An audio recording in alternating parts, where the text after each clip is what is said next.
It's the Poojie Podcast, proudly sponsored by Cimarron Golf Club.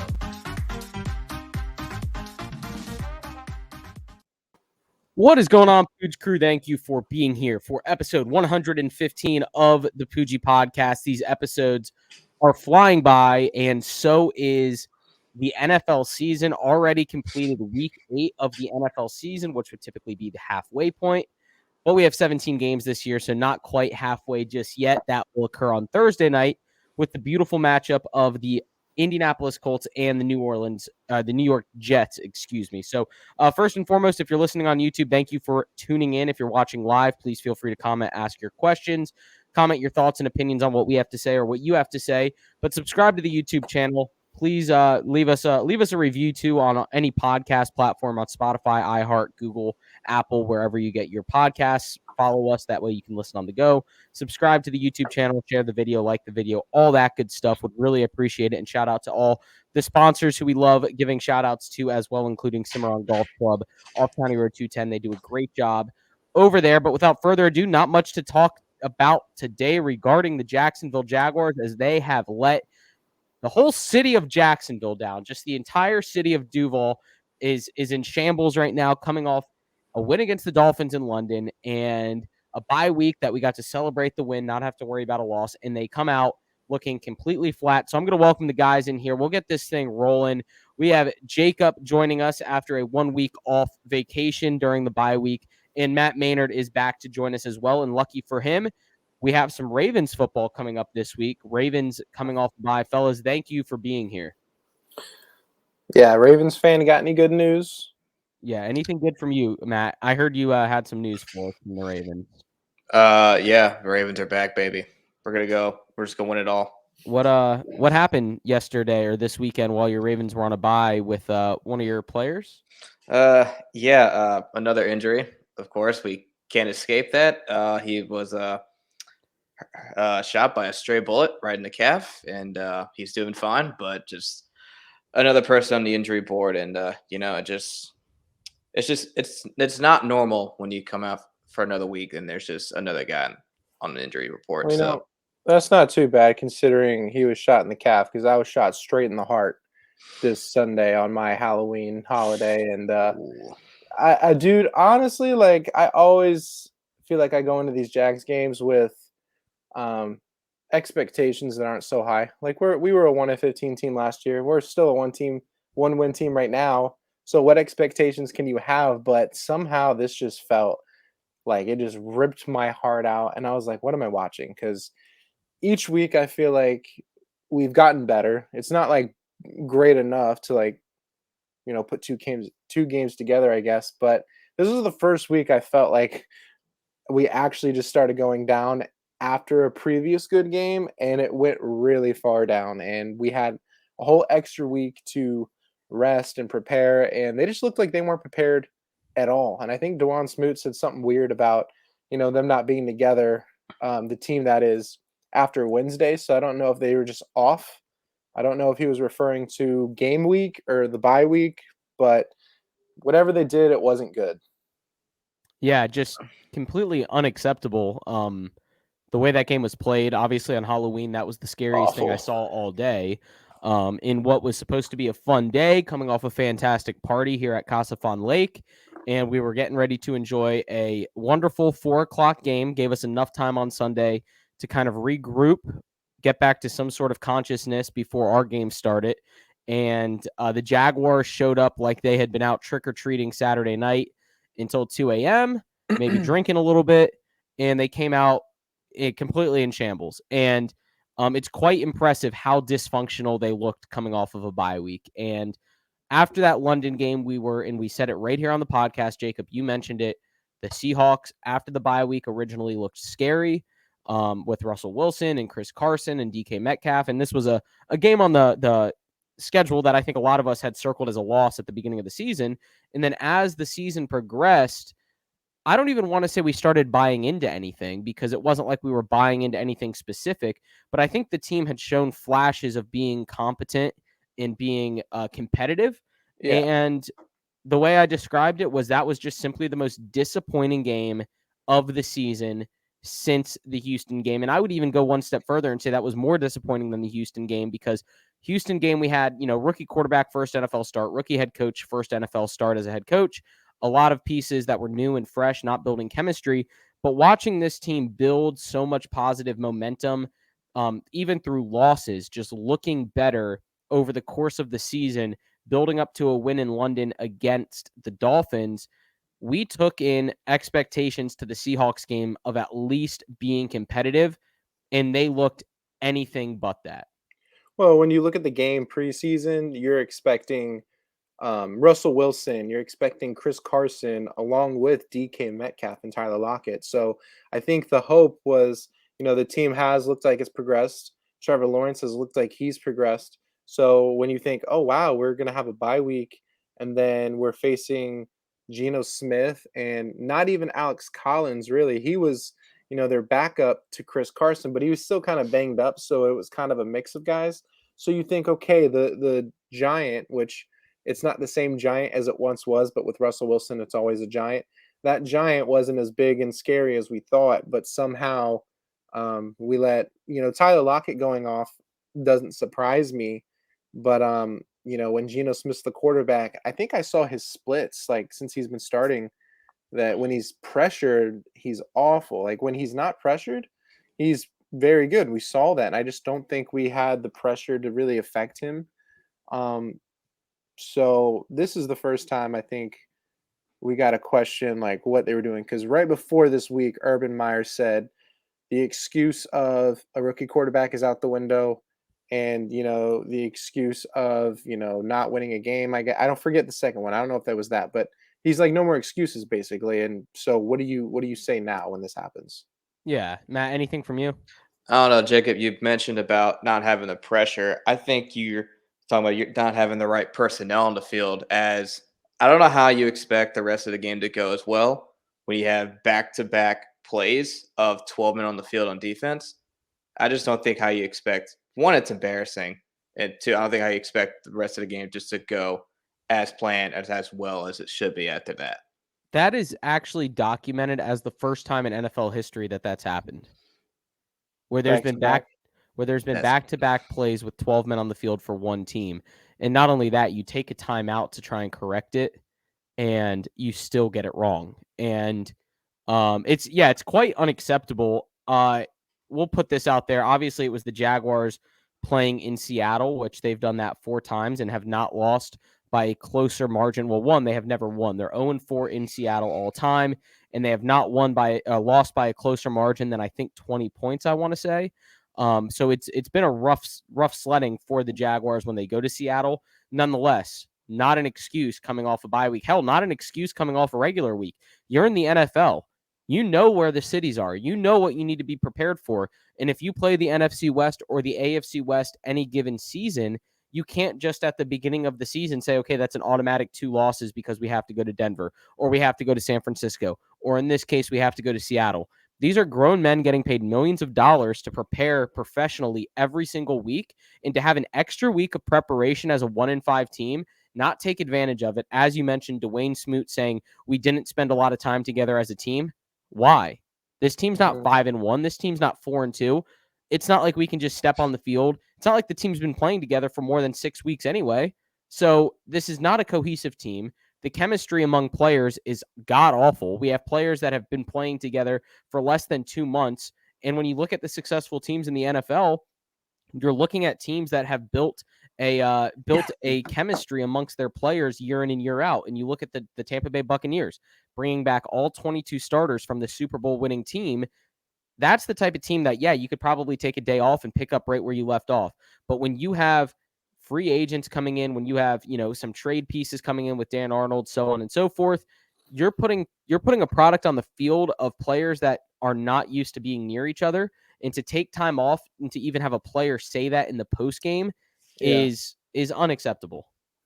And I mean, of course, there's other aspects of like, losing James Robinson obviously did not help. It's kind of crazy because I think the Jags, I don't know if they led the league going into this game or if they were just amongst the league tops in like yards per carry.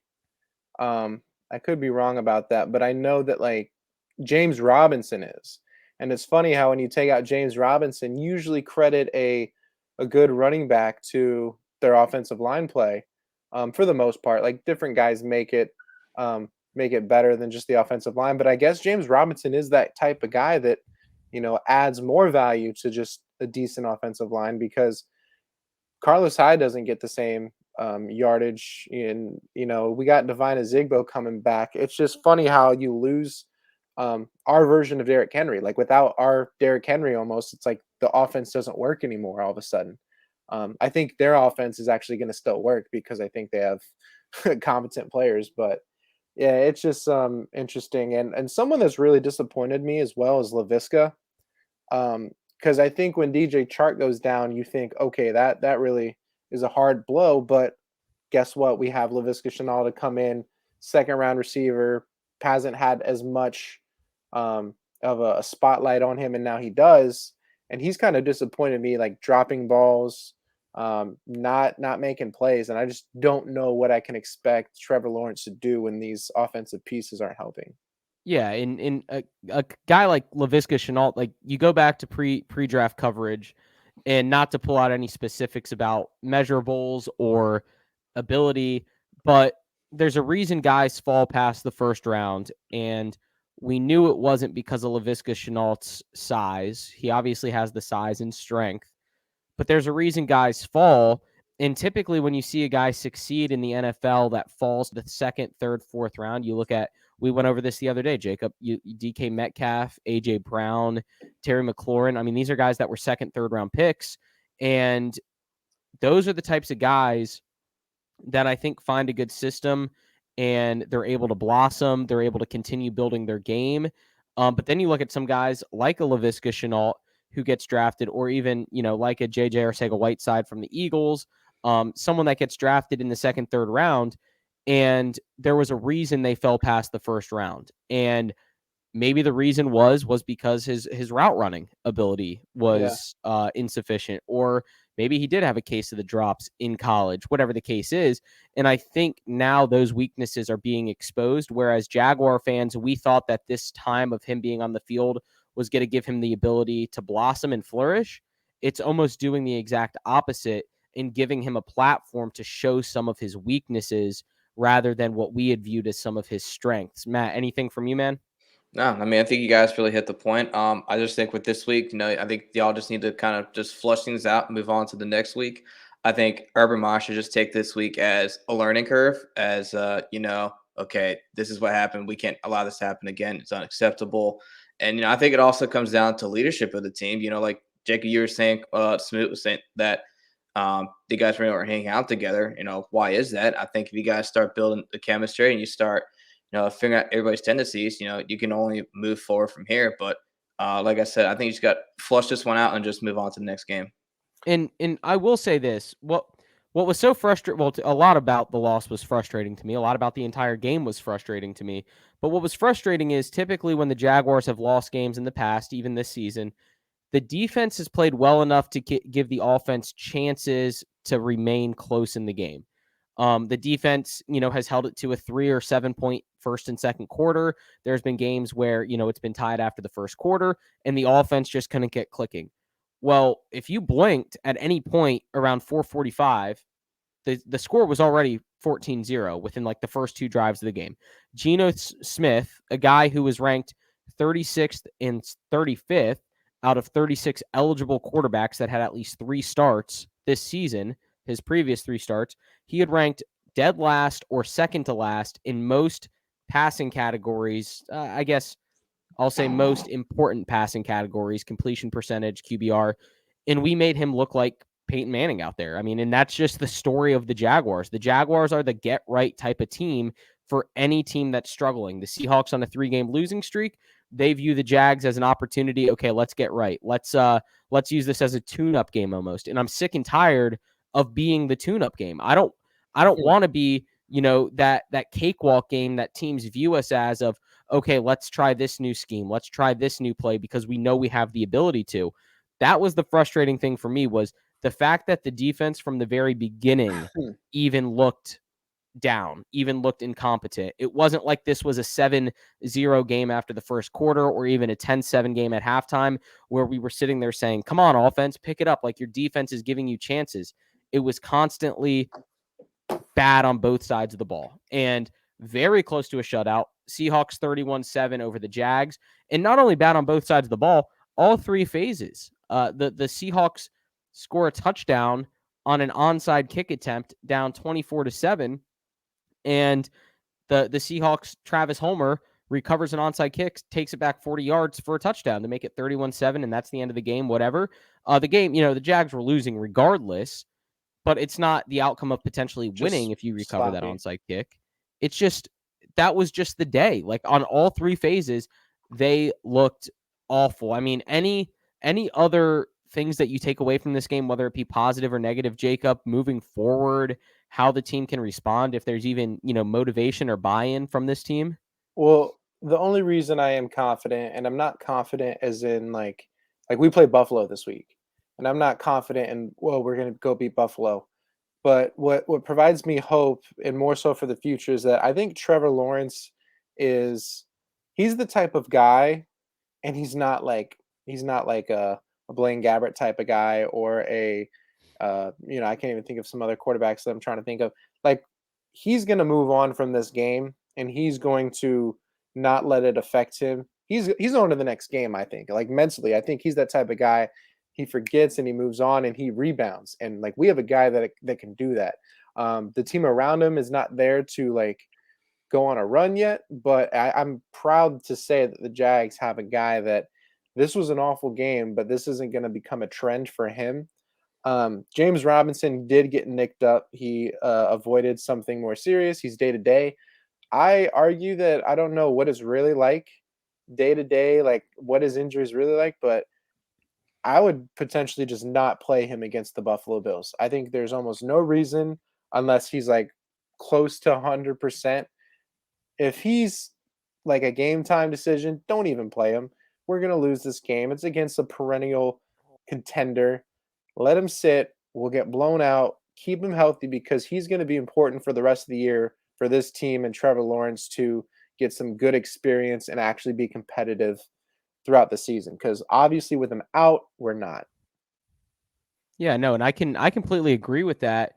And we go back to week 3, week 4, when we were, banging the drum of getting James Robinson more carries, which when he's healthy, yeah, give him as many carries as you want. But I said this earlier in the podcast a few episodes ago of what benefit is it to run James Robinson 25 plus times a game when this isn't a win now season? You almost would prefer him 10 to 15 carries a game, keep him fresh moving forward, because if you run him 250 plus times this season, that's a lot of wear and tear on his body for a season where you're only expected to win, 1 or 2 games at minimum, I guess. But, an undrafted free agent, he's on a good contract right now. So you don't want to ruin that by an ACL tear, or like we see with Derrick Henry, a foot injury, a freak accident like Travis Etienne, where, all that momentum moving into next season gets wasted. And the last frustrating thing about this game, and I was explaining this to my grandmother when we were discussing the game, and she was asking me where the hype's coming from, why everyone was so excited. And I'm still excited about the future. So, like, let's just make one thing clear, is that the Seahawks game in the moment was the worst feeling I've had as a Jaguar fan this entire season. However, I don't think that's indicative of what Trevor Lawrence's future is going to be with this team. I think he'll be fine moving forward. I still believe in him as the quarterback of the future. I think around him, when you look at turnover moving in from this season to next season, I would say 35-40% of the guys on this current roster will not be on this team next year. And that's simply because of the way progression works in the NFL. A new coach takes over. Year 1, you evaluate talent. Year 2, you implement your new scheme in your own talent. And then year 3, you see results. I think we sit in a day and age in the NFL where a lot of fans all over the country expect immediate results. I don't know if that's the Andrew Luck problem with the Colts when they went from 1 win to 11 wins in the playoffs. But it's okay for us as Jaguar fans. We're viewing this skid as a 5-6 year skid. But realistically, this current regime is 1-6. This current regime is 1-6 with the current players on the roster, and this current regime has nothing really to do with the previous 3 or 4 seasons. So you have to give this regime time to build and time to put talent around Trevor Lawrence. People complained, why didn't they spend more money in free agency? Why would you go out and get big name free agents when this team's not already built to win? Look at what the Rams are doing with trading for Von Miller. And they traded for Jalen Ramsey a while ago. They trade for Matthew Stafford. They trade for Robert Woods a while ago. Teams that make those big trades or those big free agent moves are teams that realize their window is open and they need to win now. The Jaguars are not in a win now mode. Don't pay big contracts. Don't make big trades. You're trying to gain as much draft capital as possible, garner as much talent as you can to build for the future. I think that's the stage that this team is in. While we're frustrated as fans, I think you have to understand the progression. Jimmy Johnson and the Dallas Cowboys went 1-15 the year before they got Michael Irvin, Emmitt Smith, and Troy Aikman was there for the 1-15 season. But it's just what happens. It's the culture of the NFL fan today that makes this unacceptable. We have to see where this can go. Anything from you guys before we move forward? I mean, just to piggyback off that, Urban Meyer, like I don't know how the rest of the season will go in terms of our perception of him and how he's going to be a positive or negative influence on this team's performance. But he did say that kind of in the offseason when they asked, why didn't you spend?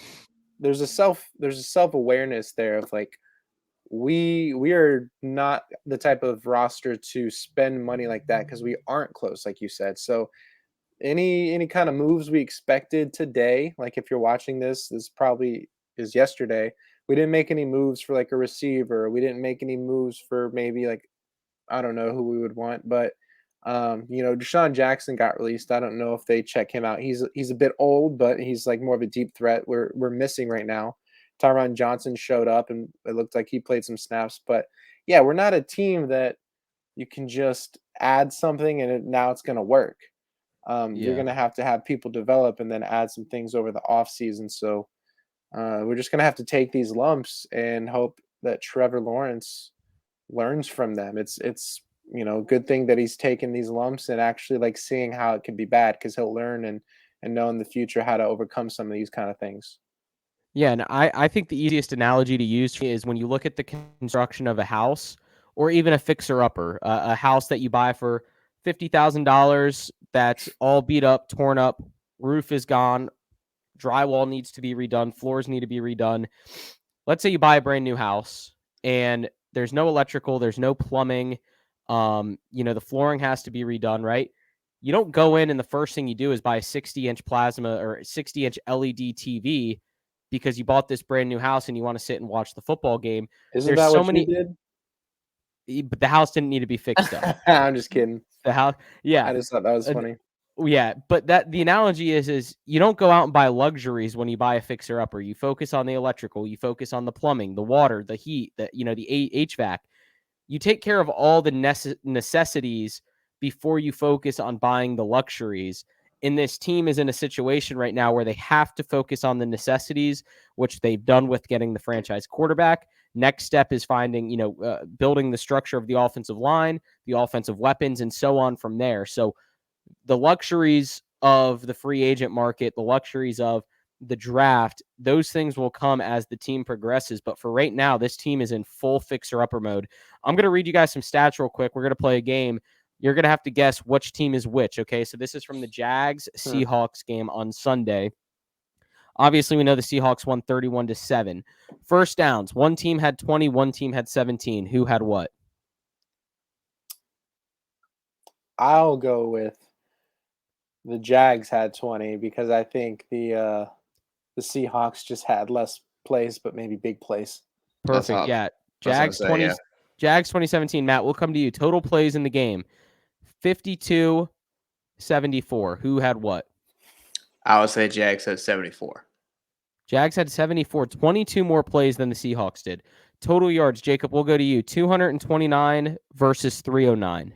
I do know this one because they were talking about it. The Seattle Seahawks had 229. Yep. Jaguars outgained them by 80. How did they score 24 or 31 points to 7? They had 229 yards of total offense. That's crazy. Total drives, 11, 10. Matt, who had what? Total drives. I'm gonna go Jags 11. Jags had 11 yards per play, Jacob, 4.2 to 4.4. Wow. The Jags had 4.2. Yeah, 4.2. So you look at these stats, those stats right there. Most people would say the team that had more yards, more first downs, more plays would be the team that wins 31-7. Not in this case. Jaguars almost had more passing yards than the Seahawks had total yards in the entire game. Geno Smith went 20 for 24 with 160 yards. They had 69 yards, nice, on the ground in the entire game. And the Jaguars had 82 yards on the ground on fewer attempts, 19 attempts for 82 yards. Seahawks, 25 attempts for 69 yards. Trevor Lawrence, 32-54 for 227, one interception, one touchdown, obviously, in the fourth quarter. Here's the biggest disparity. Obviously, the one turnover, it is what it is. You can get over the one turnover in most games.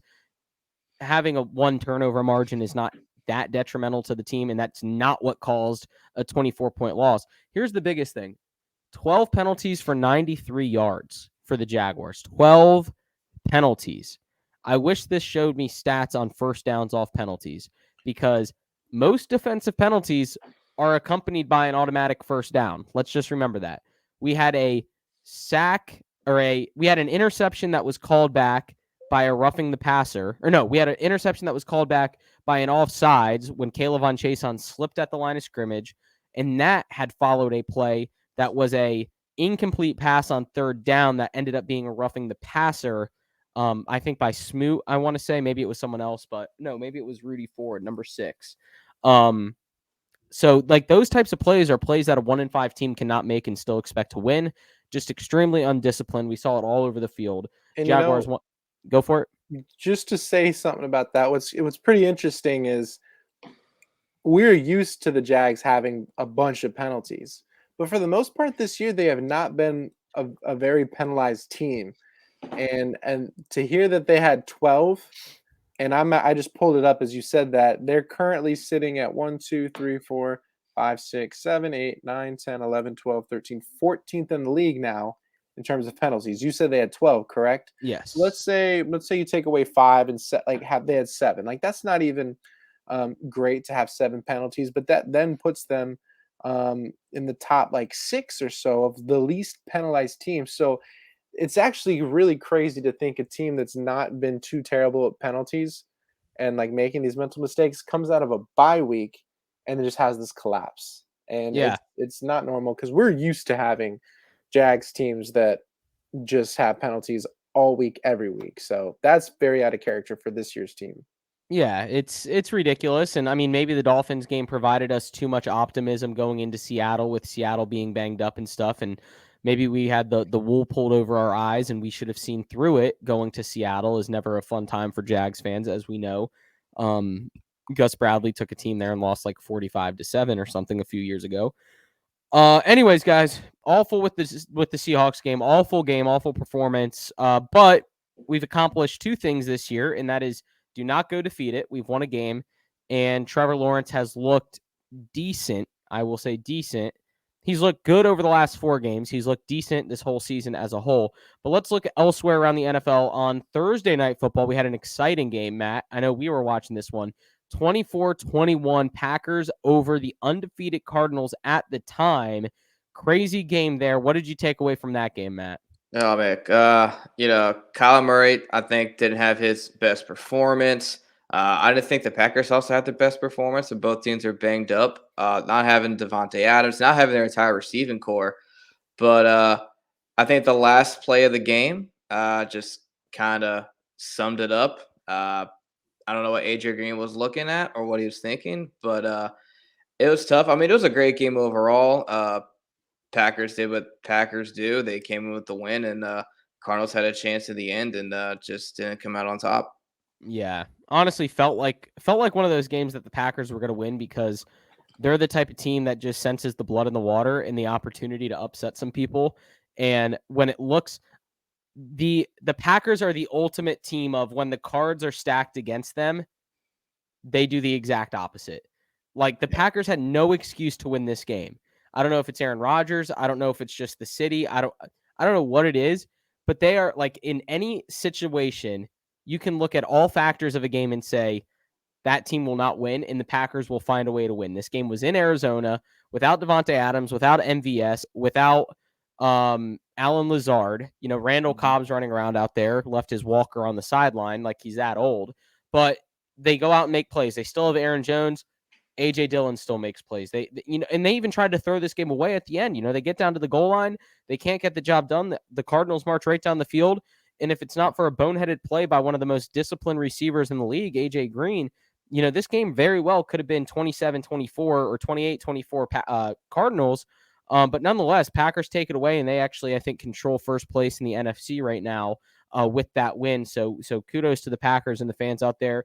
I don't necessarily think this means that the Cardinals aren't legit. I just think this was their first real test of the season as far as playing a quality team, and they played a tough game and a tough battle, but they did not obviously come out on top. Any other good games from last week that we can look at? Jacob, Steelers 15, Browns 10. Any takeaways from that game? Not really. I know that I had Najee Harris, and he got me some points, so that's exciting. I mean, it's just crazy to see. I think Odell Beckham. I think there was the video of him running routes where he's wide open and Baker's not hitting him. So, is he washed up, or is he just not getting the looks that he should get? Who knows? Yeah, no, it's going to be interesting to see what happens with the Browns, because that type of loss to the Steelers, who I think Ben Roethlisberger is 25-3-1 against the Steelers in his career. So it's got to be annoying for the Browns fans. But that's the type of loss for the Browns that can just unravel a team. Yeah. Like, that is a demoralizing loss. You're at home in Cleveland with an opportunity. Not only that, the Bengals would go on to lose later that day. We'll get to that real quick. You have an opportunity to control the division, get one game closer to the Ravens, who are on a bye, and you fumble the bag, and you literally just shit yourselves in a big spot. In what we said about the Packers being the type of team, when the cards are stacked against them to lose, they win. It's almost the opposite. It's almost like the Browns are the type of team that find ways to lose games when it seems like they're the team that's going to win. That's just how it feels to me. Anything from you, Matt, on that game? I mean, Jarvis Landry had a couple passes that he dropped. I think they were big, but I think the biggest takeaway was the Steelers were able to win without a kicker. Chris Boswell, I think, was hurt, I believe, I don't know, before or during the game. I didn't pay attention to that, but, they were able to manage, getting converts on fourth down, and then I don't think they got a two-point conversion, but it was just amazing they held on to win without a kicker. Yeah, no, that is pretty impressive. 15-10. They opted to go for the 2-point conversion at the end of the game. Would have made it a 6-point game instead of a 4-point game, or a 7-point game instead of a 5-point game. They missed the 2-point conversion. They had to go for the 2 because they were missing their kicker. So it'll be interesting to see how that might be the turning point for those two teams this season. I feel like moving forward this season. Justin Fields does everything he can for the Chicago Bears, but that team is just in shambles. The 49ers won 33-22. The Miami Dolphins held tough against the Bills. That was tied 3-3 at halftime, but the Bills come out 26-11 in that game. In a game that nobody watched, which was a few this week, Panthers win 19-13 over the Falcons. No real excitement there. Other exciting game, Titans over the Colts 34-31 in a game that it's the classic, what is it, Thanos meme? It's like, we won, but at what cost? Mm-hmm.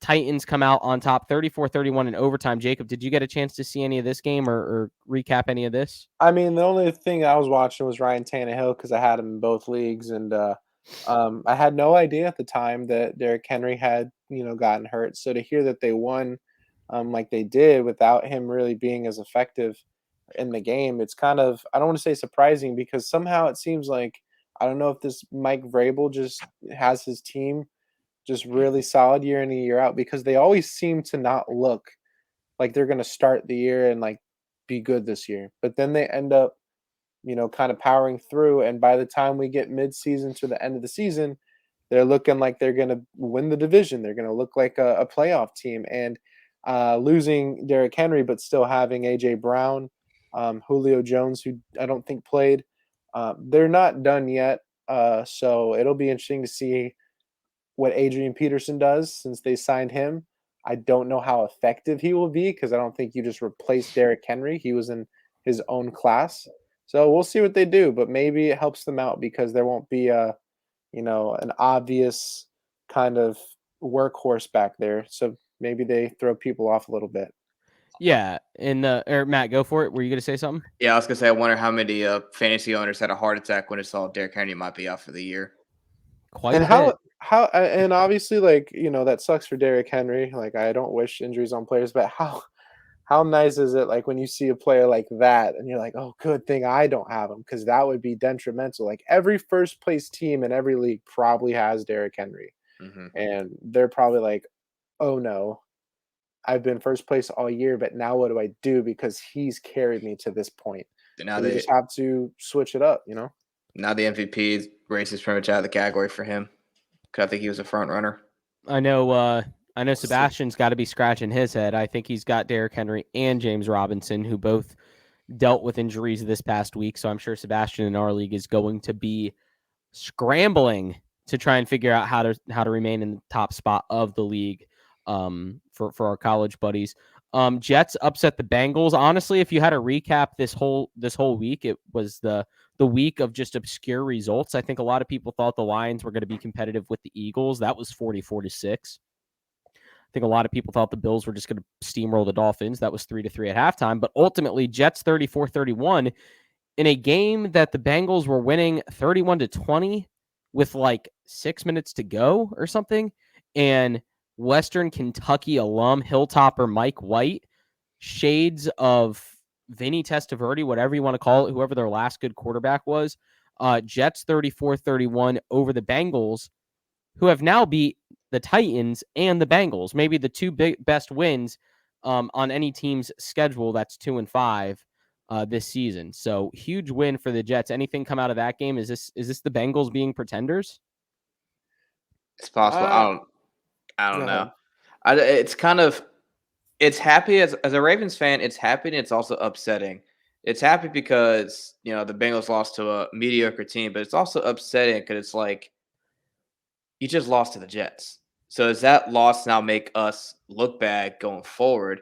But I mean, I think you got to give credit to Mike White. He played his ass off. I mean, 405 yards, 3 tutters, and it's not like the Bengals didn't look bad. The Jets they came alive in the fourth quarter. And Matt, I will say this just to kind of soften your thoughts on that. I think that type of transitive property only really applies to like college football, I would say, because there is such a disparity between teams. At the end of the day in the NFL, I think talent-wise, teams are a lot closer than people think. And a lot of times it comes down to scheme and coaching in one player. And I think the Bengals collapse here of them coming off a huge win against the Ravens, that was a huge letdown spot. And I even said it on Saturday during the Halloween party to Morabito. I said it's a trap game for the Bengals because the Jets have proven they can beat a good team. And they did that when they beat the Titans. The Bengals are coming off their regular season Super Bowl by getting the game up on the Ravens. This is a spot for a letdown for them, maybe looking ahead too far in all those emotions after just steamrolling the Ravens. I'm surprised the Jets won. I'm not surprised it was a close game, but I am surprised the Jets won. I thought it was going to be a close game. But the Jets, get the dub there. 2 great wins for them this season. Rams beat the Texans in what was maybe the worst. Now. Go for it, Jacob. Before we move on from Mike White, did you guys hear about the man that bet that he would have the most passing yards of any quarterback this week? Yep. He placed a $1,000 bet, and I was just reading it to fact check myself to make sure I wasn't just throwing out some BS. But he just needed to see if Patrick Mahomes would outdo Mike White on Monday Night Football, and he didn't. So I think this guy just won $125K betting Mike White would be the passing yards leader this week. It's crazy. And shout out to Lee's Road High School legend Braxton Berrios, had a nice toe dragging catch in the end zone. Little toe drag swag. He helped this man win $125K off a $1,000 bet. That's an absurd bet, actually, right there. That's almost as crazy as the guy that bet. Well, no, that's crazier than the guy that bet the exact score of the Chiefs-Giants game, 20-17. I think he bet $25 and ended up winning $100,000 off that exact score bet. Also, there's this crazy bet as well I want to get in here that I just got sent let me see here. A better correctly predicted the exact scores of Sunday night and Monday night games in a 2-leg parlay. $1 bet and won $54,471. The exact score from Sunday and Monday night's game, 2-leg parlay in 20-16, 20-17, Sunday, Monday night, $54,000 richer because of that one parlay. So, speaking of betting, worst beat of the entire day, Rams 38, Texans 22. Rams up 38-0 going into the fourth quarter of this game. Spread was 16.5. Texans somehow score 22 points in the fourth quarter to lose by 16 and cover the spread. The fact that you get to 22 points is unheard of anyway. It's like just 3 touchdowns is 21. Like that would have been completely fine. So the Rams do what the Rams do and then make a blockbuster trade to get Von Miller for 2 day 2 draft picks. So that defense with Aaron Donald, Leonard Floyd, Jalen Ramsey, Von Miller, like, come on. This is getting ridiculous. This Rams is wild. being Rams, trade all their draft picks to get veteran players. I don't blame Sean McVay. Whatever. Win now. You got Matt Stafford playing hot. Just win now. Yeah, they're 7-1, so it's working right now. They must not trust their GM's drafting capabilities because I know that in the years past I don't. So if the Jags would have always traded for proven players, I wouldn't be opposed to it either. Yeah. No, I completely agree. It's just trade for the proven players. Whatever. Patriots 27-24 over the Chargers, which was another big surprise of the week. Big win there for the Patriots. In LA, actually, 27-24, big win for Mac Jones. Is that a game that says anything about either of those two teams to you guys? Is that this is the pitch? Is this their third straight win for Mac Jones? I think two. They've won 3 of the last 4. Okay, 3 of the last 4.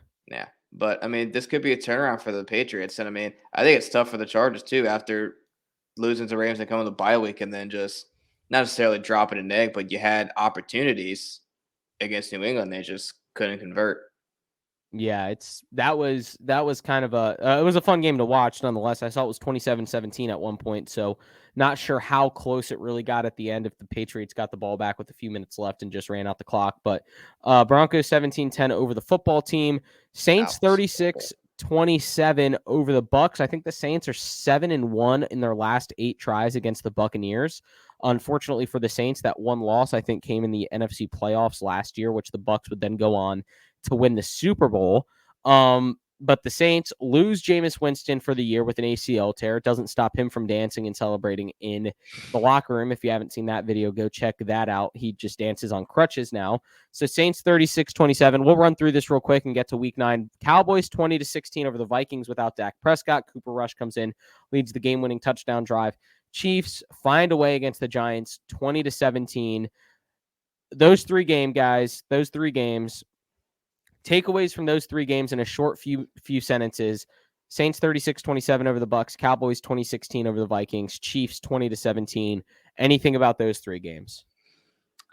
I mean, Bucs Saints division matchups, division rivals, you like records, basically just everything just goes out the window. You never know what's going to happen.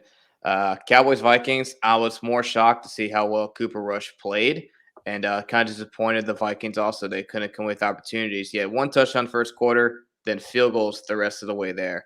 And then Giants, Chiefs. Chiefs won, yes, but there's something up with Patrick Mahomes, man.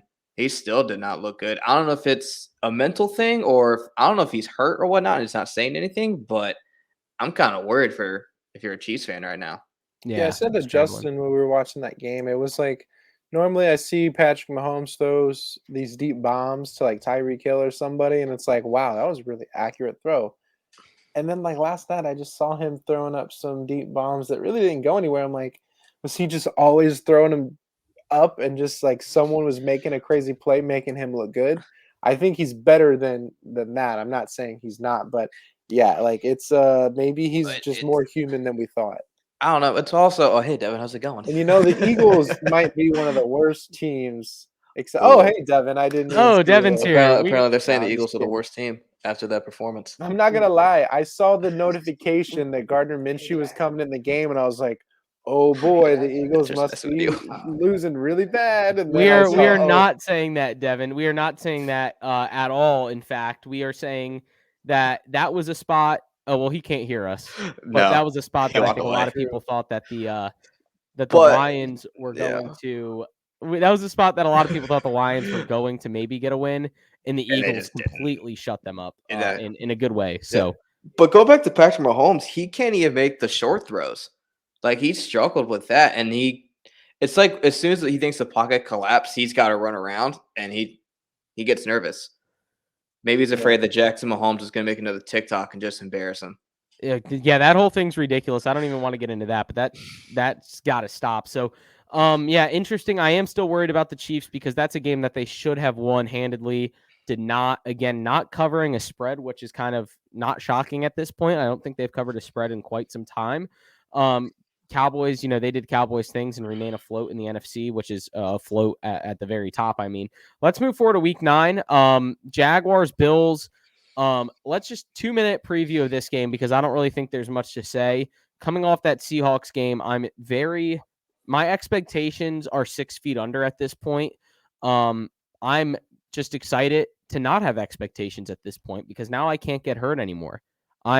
I am unhurtable by the Jaguars. You can't hurt me. I'm not afraid anymore.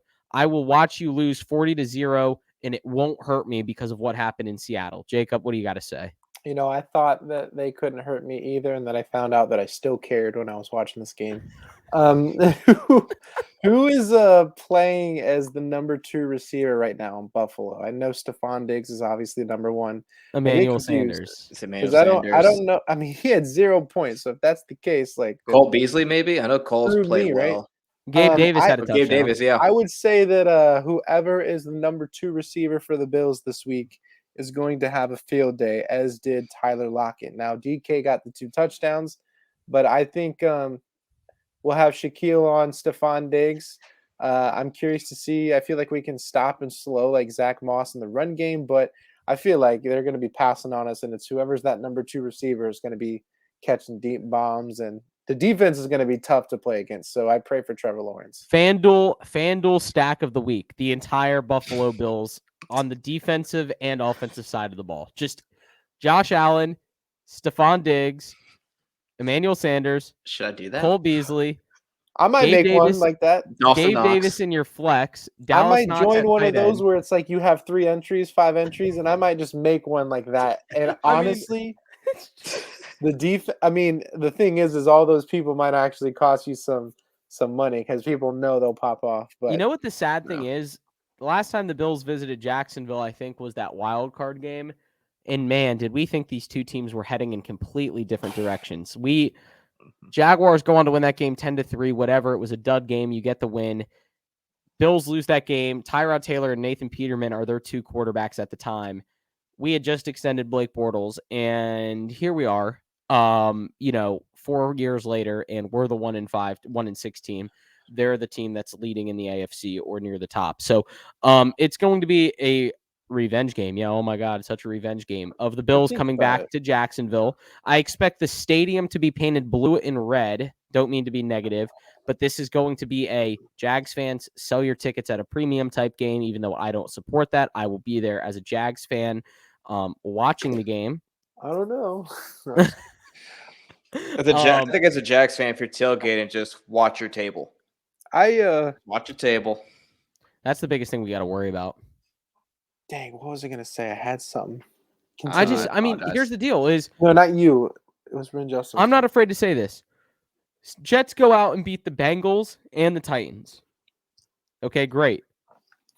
There's nothing about this team right now that makes me confident that we can pull off the same upset as that. Like, if the Jets were playing, let's say, the Ravens, okay, just since Matt's on here, right?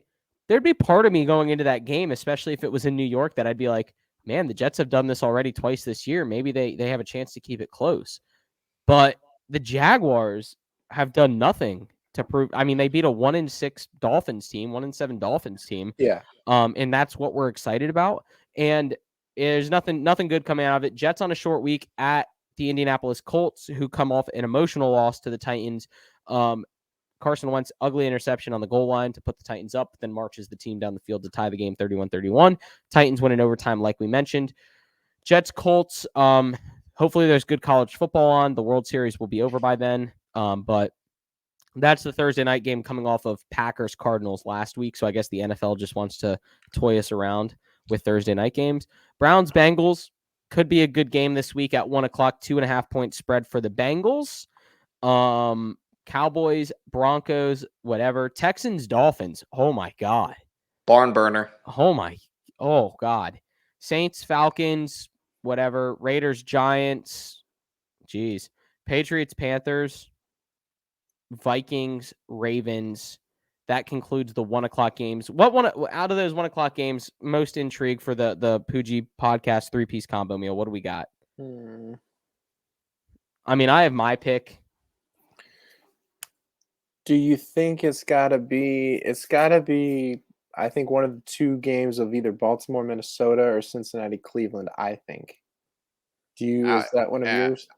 I was kind of leaning toward those two games, but I don't want to be biased in this one. I'd rather just go with Cleveland, Cincinnati. Go ahead.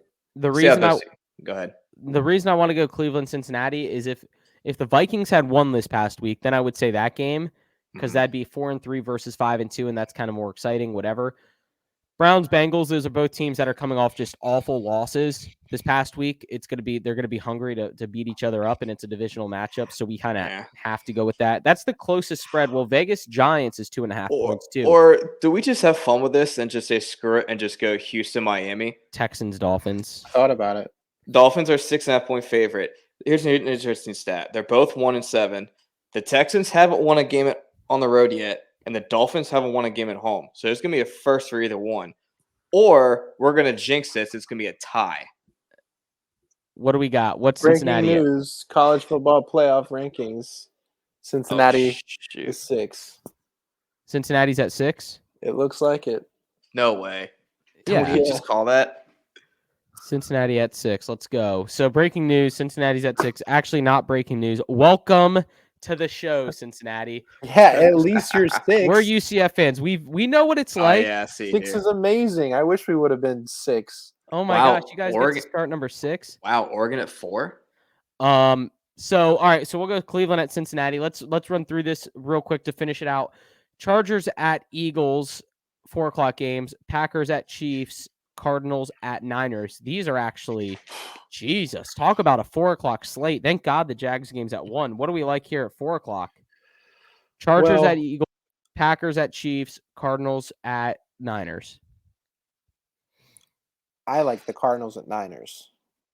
Niners. It should be Green Bay and Kansas City, but somehow like Kansas City's in La La Land. So yeah, and we'll see. We'll see if Kyler Murray can come back after getting hurt last play of the game, and then Jimmy Garoppolo, I think, had the best game of his career last week. Forgot about that. I was going to say when you talk about Justin Fields, say he had a great game. It's just Jimmy Garoppolo just played better. So we go Cardinals at Niners. You think? Yeah, I forgot about Kyler Murray. I like that. Let's go Cardinals Niners, because Cardinals coming off a loss, they'll want to rebound, but the Niners coming off a win, they'll want to maybe keep that momentum going. And then the Sunday night game, actually a good one, Tennessee at LA Rams. I really wish I could have watched Derrick Henry go up against this defense. I'm sad that he's hurt, because that would have been a show to see, like if he would have done his thing against that defense.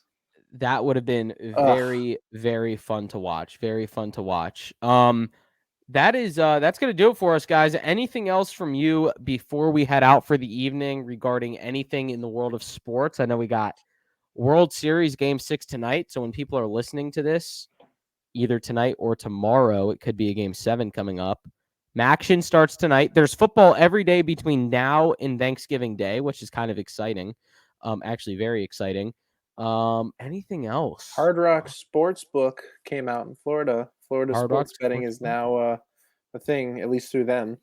Hard Rock Sportsbook. So if you guys want to bet on any of those picks that we're doing the Poojie Podcast, you can do the Poojie competition as well as now Hard Rock Sportsbook. For sure. Hard Rock Sportsbook. Bet responsibly. 1-800-GAMBLER. Bet responsibly. Go check us out on Instagram at the Poojie Podcast, on Twitter, the Poojie Podcast, on Facebook, the Poojie Podcast as well. Find us on your favorite podcast streaming platform and on YouTube as well. Go enjoy the rest of your week before the Jags-Bills game on Sunday. Go enjoy some action tonight, college football, World Series, whatever you're watching. But whatever you do, most importantly, go make this world a better place and take care. How can I be the man when you're the man? How can I be the man when you're the man? How can I be the man when you're the man?